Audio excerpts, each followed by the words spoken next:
Partito da Catania il primo bus con 50 dei 246 migranti sbarcati ieri sera al porto. La loro destinazione nelle prossime ore è un paese del Veneto, ma non c'è certezza sul luogo preciso. Violenti scontri questa mattina a Padova, dove sono stati sgomberati 4 alloggi occupati, feriti agenti e manifestanti dei centri sociali. In serata un flash mob davanti al comune. Caso appalti per lo stadio a Padova, il sindaco Giordani e l'assessore Bonavina accusati di concussione. Siamo sereni, dicono, l'opposizione chiede un consiglio comunale urgente e le dimissioni dell'assessore. Paura, ma fortunatamente nessun danno in Veneto per le scosse di terremoto che hanno avuto come epicentro la costa marchigiana stamattina. Ritorno delle trivelle in Alto Adriatico, levata di scudi in Polesine, dove la subsidenza ha già provocato dagli anni 50 un abbassamento del suolo di 3,5 metri. Raffica di furti nel Milanese, un gruppo di cittadini esasperati organizza per domani sera un corteo di protesta in auto da Pianiga a Santa Maria di Sala. Nuovo blitz Novax a Treviso dopo gli attacchi a ULSS e CGIL. Tocca al sindaco Mario Conte, definito nazista. La solidarietà delle istituzioni, indagini della Digos, telecamere al setaccio. Il 12 novembre 2019 il disastro dell'acqua granda che colpì Venezia, 187 centimetri di marea che misero in ginocchio la città. Domenica alle 21:15 su Antenna 3 il documentario di Media Nord-Est per ricordare quelle ore drammatiche. Buonasera e ben ritrovati con l'edizione del Veneto dei nostri telegiornali. È partito da Catania il primo bus con 50 dei 246 migranti sbarcati ieri sera dalle navi Geo Barents di Medici Senza Frontiere e Humanity One, che erano contemporaneamente ospitati al Palace Pedini, l'impianto sportivo messo a disposizione dal Comune di Catania, dove i trasferimenti continuano ad oltranza. Secondo quanto si è appreso, questo pullman con 50 migranti è diretto in un paese del Veneto nelle prossime ore, ma non è ancora chiaro dove. Non c'è conferma di un'ipotesi dell'utilizzo dell'hub di Cona, che spiegano dalla Prefettura di Venezia e dal Comune non sarebbe attrezzato in questo momento per il bisogno. Ed ora andiamo a Padova, dove ci sono stati violenti scontri questa mattina in seguito allo sgombero di 4 alloggi ATER occupati da tempo e in serata nuovo flash mob davanti al comune. Ci colleghiamo quindi subito in diretta con Federico Fusetti. Buonasera Federico. Buonasera Marta, buonasera ai telespettatori. Sì, hai detto bene, io e Federico Cibotto siamo davanti a Palazzo Moroni, il municipio di Padova, dove si sono dati appuntamento un centinaio di giovani, forse anche qualcuno di più, una specie di seconda parte di giornata dopo quello che è accaduto questa mattina. Qui ovviamente sono arrivati per protestare contro l'amministrazione, contro l'ATER che ha sgomberato e ha fatto sgomberare dalla polizia questa mattina i 4 appartamenti di cui parlavi poco fa. La polizia guarda però insomma a una certa distanza, in assetto antisommossa, quello che sta accadendo. I giovani sono qui circa dalle 18 e finora la situazione è assolutamente tranquilla. Si stanno alternando al microfono ragazzi che erano presenti questa mattina, anche chi era all'interno delle abitazioni occupate che sono state sgomberate dalla polizia. Stanno protestando, stanno manifestando. Oltre agli antagonisti, insomma centri sociali fondamentalmente, ci sono però questa sera anche altre forze politiche che si sono unite al coro di protesta. Come dicevo, presenza consistente, lo vedete anche dalle immagini, ma per il momento situazione assolutamente tranquilla. Si prevede che rimangano qui ancora un'oretta circa. Quindi insomma, detto che qui la situazione è sotto controllo, direi di andare allora a rivedere cos'è accaduto questa mattina nel servizio di Valentina Vigentin e io poi restituisco già fin d'ora la linea a voi, allo studio.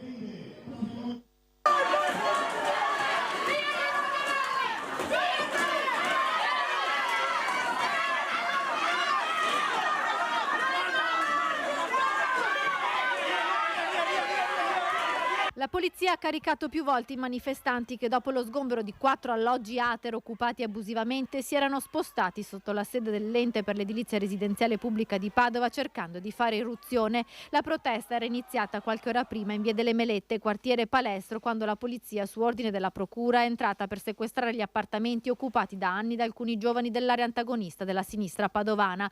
8 persone risultano per questo indagate.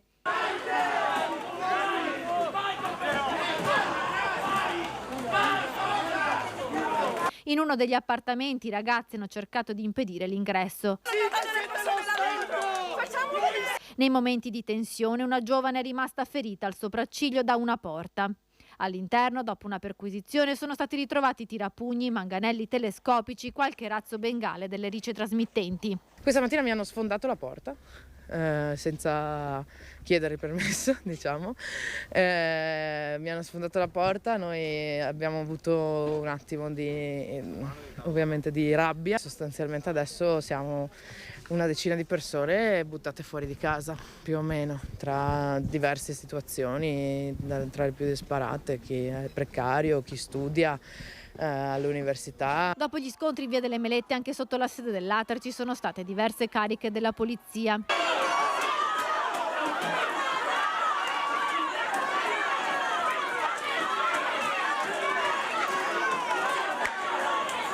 Il bilancio finale parla di 2 poliziotti e 2 carabinieri feriti. Tra i ragazzi si contano una decina di contusi. Durante le perquisizioni negli appartamenti sono stati trovati anche pericolosi allacci abusivi alle utenze. Una volta sgomberati gli alloggi saranno riconsegnati all'Ater, che provvederà a ristrutturarli e a metterli in graduatoria per assegnarli. E restiamo a Padova con la vicenda dello stadio Euganeo. La procura indaga sugli appalti, indagati anche il sindaco Giordani e l'assessore allo sport Bonavina, accusati di concussione.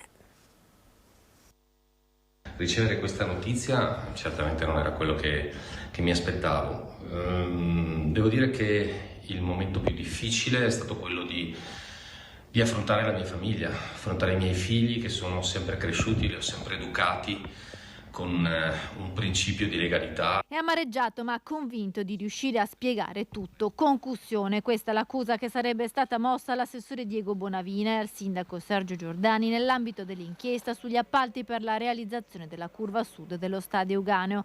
Sindaco e assessore di Padova avrebbero sollecitato ai funzionari comunali coinvolti nell'inchiesta la fine dei lavori per consegnare alla città uno stadio ampliato e rinnovato, ma la procura stava indagando sugli appalti. Le indagini riguardano infatti anche 2 dipendenti comunali e 2 imprenditori che rispettivamente per 5 e 3 mesi non potranno contrattare con la pubblica amministrazione. Il reato ipotizzato per queste 4 persone è quello di subappalto non autorizzato. L'assessore Bonavina, dopo aver spiegato tutto alla sua famiglia, è pronto a fornire la sua versione dei fatti ai magistrati. Sono a disposizione, come lo sono sempre stato, nei confronti dell'autorità giudiziaria, perché io vorrei, e lo ribadisco, vorrei spiegare quali sono anche le mie ragioni. Anche il sindaco Sergio Giordani, in una nota ufficiale, ha affermato di essere sereno, convinto di essersi comportato nel rispetto della legge e pronto a chiarire la sua posizione nelle sedi opportune. Nel frattempo, sia il primo cittadino che l'assessore rigettano ogni strumentalizzazione politica, con le opposizioni che hanno già fatto sentire la loro voce polemica. Io so come mi sono comportato, devo rispondere alla città e questo farò sicuramente. Ma adesso fare un passo indietro oggi lo trovo assolutamente una cosa sbagliata nei confronti della città. E sull'indagine sullo stadio Euganeo interviene anche la minoranza in Consiglio Comunale e chiede in vari modi che assessore e sindaco diano spiegazioni alla città. Opposizioni compatte sulla vicenda stadio, la posizione comune è chiara. È stata depositata la richiesta di convocare un consiglio comunale straordinario nel quale il sindaco Giordani e l'assessore Bonavina, entrambi indagati, chiariscano i fatti e comunichino quello che sanno dell'indagine, compresa l'ipotesi di reato. Chiediamo ciò che è nostro dovere fare, quindi una convocazione urgente del Consiglio Comunale dove vengano spiegati i fatti accaduti, partendo dall'inizio e quindi comprendendo anche le numerose interrogazioni che io personalmente e tutti altri componenti dell'opposizione abbiamo fatto. Non mancano le sfumature, la Lega chiede che Bonavina rimetta le deleghe, Fratelli d'Italia va anche oltre. Abbiamo un assessore con la delega alla legalità, alla trasparenza, agli impianti sportivi, all'avvocatura civica che è indagato per questo cantiere della curva sud. Noi ovviamente chiediamo al sindaco, che a sua volta è indagato, di fare un atto politico, cioè di ritirare le deleghe a questo assessore, non potendole avocare a sé perché anche egli appunto è indagato, conferirle al vice sindaco nel frattempo che la magistratura ci dirà se c'è colpevolezza o innocenza. L'opposizione spiega che con un quinto delle firme dei consiglieri il Presidente del Consiglio Comunale ha l'obbligo di procedere con la convocazione entro 20 giorni. Paura, ma fortunatamente nessun danno in Veneto per le scosse di terremoto che hanno avuto come epicentro la costa marchigiana questa mattina. 40 secondi di paura anche in Veneto. Poco dopo le 7, le 2 lunghe scosse di terremoto che hanno svegliato nel peggiore dei modi buona parte dell'Italia centro-settentrionale. Nella nostra regione tensione soprattutto nelle province di Padova, Venezia e Vicenza, con il tremore intenso di oggetti e mobili, riflesso delle scosse che avvenivano nelle Marche. Una quarantina in tutto, la più forte alle 7,07, magnitudo 5,7 della scala Richter, la seconda alle 7,12, magnitudo 4. L'epicentro del sisma è stato registrato in mare a 21 km a nord-est della costa pesarese, a circa 8 km di profondità al largo dell'Adriatico. La scossa delle 7,07, la più forte mai registrata sulla costa settentrionale marchigiana da 90 anni, è dovuta, secondo l'Istituto Nazionale di Geofisica e Vulcanologia, al fronte della catena appenninica sepolta sotto il mare Adriatico, che si sta accorciando tra i 2 e i 4 mm all'anno. Il panico, scattato in diverse città delle Marche, con gente in strada impaurita dal sisma, ha spinto a un controllo immediato di eventuali danni a persone ed edifici, a partire dal sopralluogo aereo dei Vigili del Fuoco. Esito fortunatamente negativo. Le scuole comunque sono state chiuse per precauzione e il traffico ferroviario sospeso. Molte sono state le telefonate dei cittadini veneti preoccupati ai Vigili del Fuoco, ma nel nostro territorio non risultano danni, spiega l'assessore regionale alla protezione civile Giampaolo Botaccin, che a nome della regione lancia un messaggio alle Marche. Esprimiamo totale solidarietà e vicinanza per il terremoto che ha fatto tremare un territorio che ancora porta le ferite della recente alluvione. La regione, conclude Botaccin, è disponibile, come ha sempre fatto, qualora ne nascesse il bisogno, a inviare in loco come supporto i volontari della protezione civile e i dipendenti pubblici abilitati alla verifica della tenuta statica degli edifici. Ritorno delle trivelle in Alto Adriatico, levata di scudi in Polesine, dove la subsidenza ha già provocato dagli anni 50 un abbassamento del suolo di 3,5 metri, dove il ricordo dei disastri provocati dalle grandi alluvioni è sempre vivo. Complessivamente un territorio che a seguito dell'estrazione di metano dalla terraferma se ne è sceso di 3,5 metri. Dagli anni 50, quando iniziarono i prelievi di acque metanifere, sino al 2008, l'area del delta del Po si è abbassata di 3,5 metri. Il via libera del nuovo governo al ritorno delle trivelle anche in Alto Adriatico per fronteggiare la crisi energetica sta sollevando una levata di scudi in tutto il Polesine. Il ponte che vedete in queste terre viene chiamato scherzosamente monumento alla subsidenza, con i suoi 2 livelli di strada. Quella linea, quella strada più bassa che vedete non era più percorribile e fu necessario alzare il ponte e costruire una strada sopra.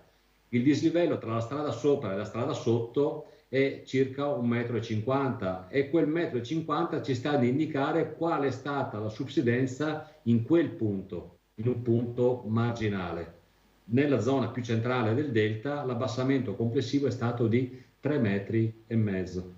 La subsidenza ha costretto a ricostruire tutto il sistema di bonifica dell'area del delta, ma soprattutto gli argini che, abbassandosi il terreno, non difendevano più come avrebbero dovuto i territori. Ricordiamo che l'alluvione del 66 di Porto Tolle, uno dei motivi del cedimento dell'arginatura fu il fatto che quell'arginatura si era abbassata di oltre 1 metro rispetto a quella che era la quota di sicurezza. E la questione trivelle sta avendo ripercussioni politiche anche nei partiti della maggioranza di governo che ne vuole il ritorno. Il senatore Bartolomeo Amidei di Fratelli d'Italia, già sindaco di Loreo, ha già preso contatti con 2 ministri per bloccare il progetto in Polesine. Il nostro territorio, il delta del Po, particolarmente l'area prospiciente, il delta del Po, deve essere salvaguardata dalle trivellazioni. Questo è il mio pensiero, proprio per la natura del terreno.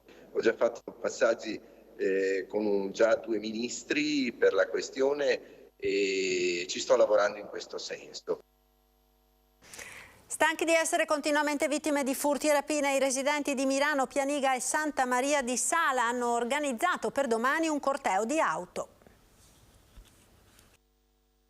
La gente è tanto arrabbiata, è tanto preoccupata, non si sa con chi prendersela. Un colpo al giorno. Esasperati per una situazione che va avanti ormai da anni, i residenti di Pianiga, Campocroce di Mirano, Santa Maria di Sala hanno organizzato per domani sera una protesta per porre l'attenzione su un fenomeno sempre più diffuso e lanciare un messaggio.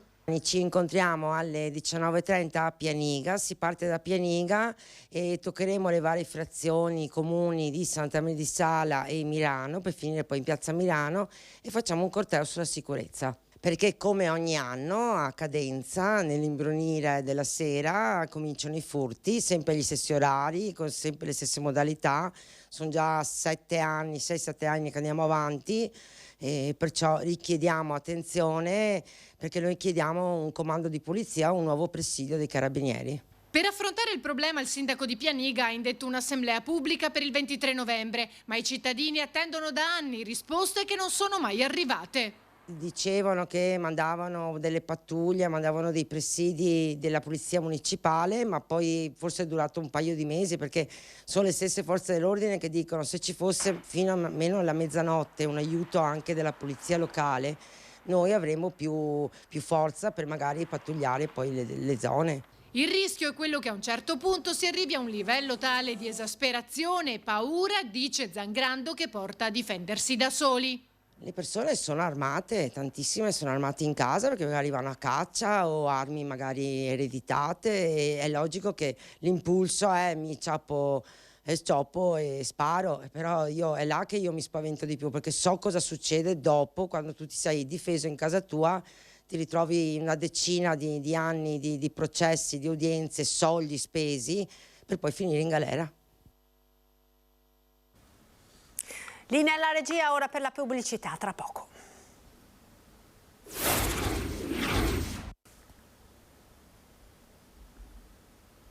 Rieccoci in diretta TG del Veneto, ennesimo attacco Novax a Treviso, questa volta nel mirino è finito il sindaco Mario Conte.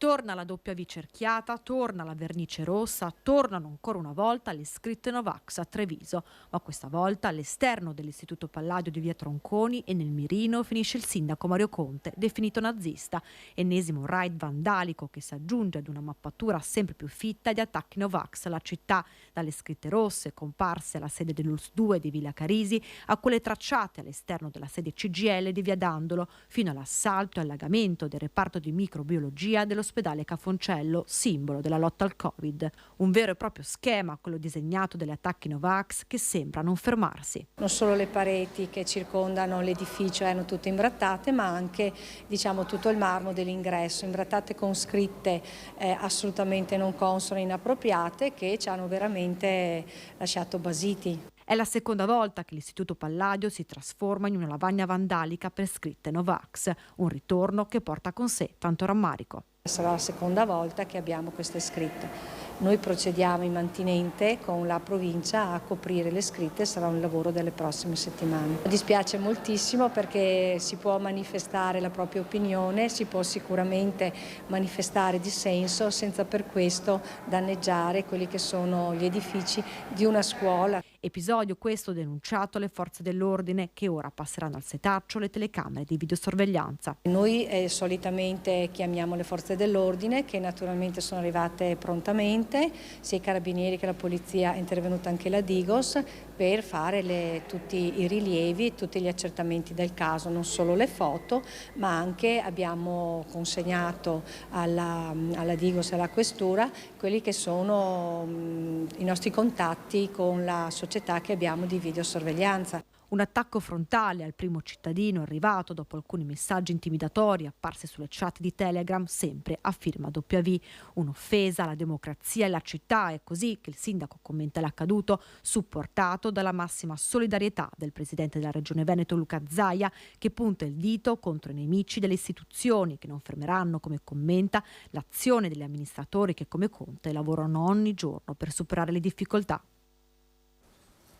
Il 12 novembre del 2019 il disastro dell'acqua granda che colpì Venezia, 187 centimetri di marea che misero in ginocchio la città. Domenica alle 21:15 su Antenna 3 il documentario di Media Nord-Est per ricordare quelle ore drammatiche. Ed è tutto per questa edizione, io vi ringrazio per essere stati con noi, vi lascio con le previsioni del tempo ed il nostro meteo. Arrivederci.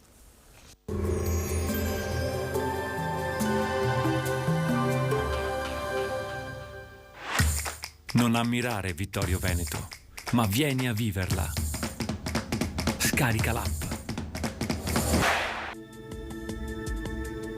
Previsioni del tempo per giovedì 10 novembre. Sul Veneto cielo molto nuvoloso o coperto con precipitazioni fino al mattino, localmente anche in moderata intensità. In seguito miglioramento con schiarite via via più ampie nel corso del pomeriggio. Limite della neve è intorno ai 2000-2200 metri sulle Dolomiti. Temperature minime sui 9-14 gradi, massime intorno ai 16-18 gradi. Sul Friuli Venezia Giulia alla mattina cielo nuvoloso con piogge diffuse moderate a ovest. Dal pomeriggio miglioramento con schiarite a partire dalla Carnia. Temperature minime sui 10-14 gradi, massime intorno ai 16-17 gradi. Sul Trentino Alto Adige le precipitazioni residue si esauriranno in mattinata e le nubi lasceranno posto progressivamente al sole. Temperature minime sugli 8-10 gradi, massime intorno ai 20-21 gradi. Dal meteo è tutto, arrivederci.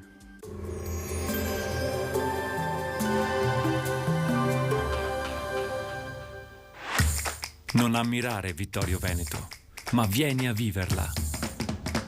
Scarica l'app.